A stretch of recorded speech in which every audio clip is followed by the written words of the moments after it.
नमस्कार मित्रांनो. कधीही आज आपल्या आजच्या व्हिडिओमध्ये मला एवढंच सांगायचं आहे की जीवनामध्ये ज्या की महत्त्वाच्या गोष्टी आहेत, ज्या की मला कळल्या.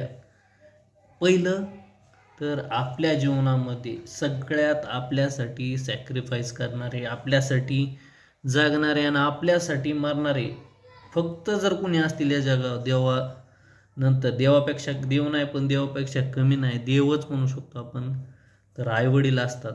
आणि आईवडील जे आपल्यासाठी करू शकतात ते जगात मित्रांनो इतर कुणीही करू शकत नाही.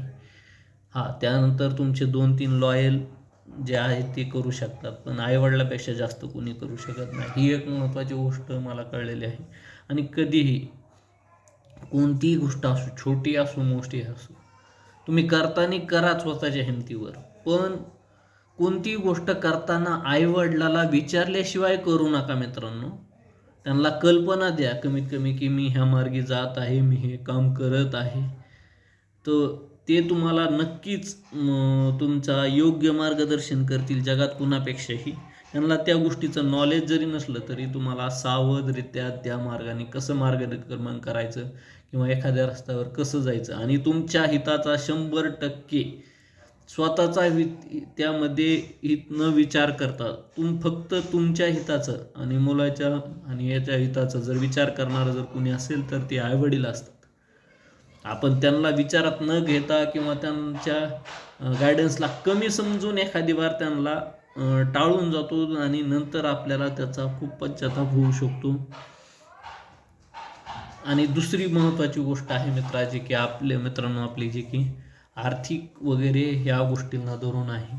तर महत्त्वाच्या गोष्टी ज्या मला कळलेल्या आहेत, कोणीही नवख्या व्यक्तीसोबत ज्याच्यासोबत जी की तुम्हाला, तसं तर विश्वास हा स्वतः सोडून इतर जगावर विश्वास ठेवण्याची वेळच राहिलेली नाही. आणि अनोळखी व्यक्तीवर विश्वास ठेवू नका. जास्त कॅज्युअल राहू नका मित्रांनो. खूप सध्याला आजचा काळ खूप टफ आहे. आणि तिसरं, अनवॉन्टेड लोन्स, बाहेरून लोन्स, खाजगी सावकारी कर्ज हे घेणं तुम्ही 100% टाळा. म्हणजे गरज असल्याशिवाय तुम्ही एक टाईम चटणी भाकर खाऊन राहा, पण कर्ज करून मी काहीतरी करीन हे कोणत्याही प्रॉब्लेमचं सोल्युशन नाही.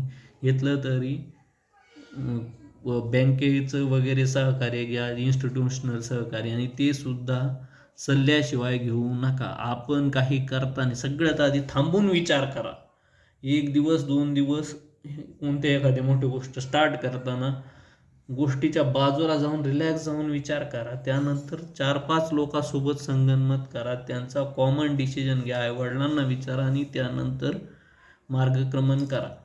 हे झालं तुमचं तुमचं मोटिवेशन वगैरे वगैरे सगळ्या गोष्टी त्यानंतर येतात मित्रांनो. एकदा चुकीच्या मार्गाने जाऊ नका. हेच मला ह्या व्हिडिओतून आज